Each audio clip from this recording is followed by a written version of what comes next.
personal touches of his own, not even a photograph of his deceased wife, an oversight she knew his staff would soon correct.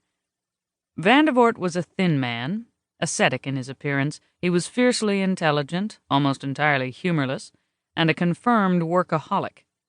A 64-year-old widower, he was now the world's most eligible bachelor. For the first time since the death of Edith Wilson, 18 months after Woodrow Wilson's inauguration, the United States had no First Lady.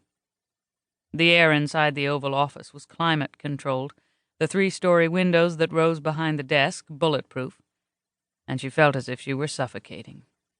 As she stood by the fireplace staring blindly at Rembrandt Peale's portrait of Washington, the new president's voice seemed far away. "I don't want to appear insensitive to your grief by broaching this now, but I have no choice. I won't be remarrying, and none of my female relatives is remotely capable of handling the job of First Lady. I want you to continue in that role." As she turned to him, her fingernails bit into her palms. "It's impossible. I can't do it." She wanted to scream at him that she was still wearing her funeral clothes, but excessive displays of emotion had been leached out of her long before she'd come to the White House. Her distinguished father rose from one of a pair of couches covered in cream damask and assumed his Prince Philip posture, hands clasped behind his back, weight toward his heels. "This has been a difficult day for you, Cornelia. You'll be seeing things more clearly tomorrow." Cornelia. Everyone who mattered in her life called her Neely, except her father. "I'm not going to change my mind." "Of course you will," he countered. "This administration has to have a competent First Lady. The President and I have considered it from every angle, and both of us agree this is the ideal solution." She was an assertive woman, except when it came to her father, and she had to steel herself to challenge him. Ideal for whom? Not for me. James Litchfield gave her the patronizing look he'd been using to control people for as long as she could remember.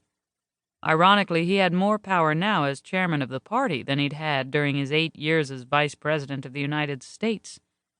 Her father was the one who'd first spotted the presidential potential of Dennis Case, the handsome bachelor governor of Virginia. 4 years ago, he'd capped off his reputation as a kingmaker by escorting his daughter down the aisle to marry that very same man. "I know better than anyone how traumatic this has been," he continued. "But you're the most visible link between the Case and Vandervoort administrations. The country needs you." "Don't you mean the party needs me?" They all knew that Lester's lack of personal charisma would make it difficult for him to be elected president on his own. Although he was an able politician, he lacked even a kilowatt of President Dennis Case's star power. "We're not just thinking of re-election," her father lied as smoothly as new cream. "We're thinking of the American people. You're an important symbol of stability and continuity." Vandervoort spoke briskly. "As First Lady, you'll keep my old office and the same staff. I'll make sure you have everything you need. Take a month to recuperate at your father's place on Nantucket, and then we'll ease you back into the schedule, beginning with the white tie reception for the diplomatic corps. We keep mid-January blocked out for the G8 summit, and the South American trip is a necessity. All of this is already on your schedule, so it shouldn't be a problem."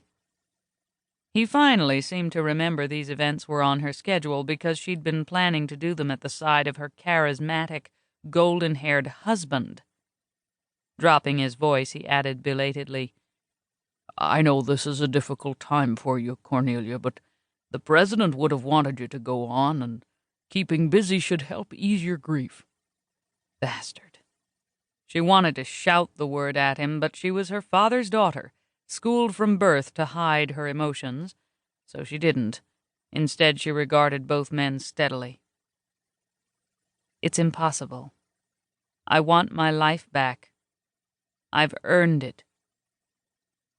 Her father came closer, crossing the oval rug with a presidential seal, stealing even more of the oxygen she needed to breathe. She felt imprisoned, and she remembered that Bill Clinton had once called the White House the crown jewel in the federal correctional system.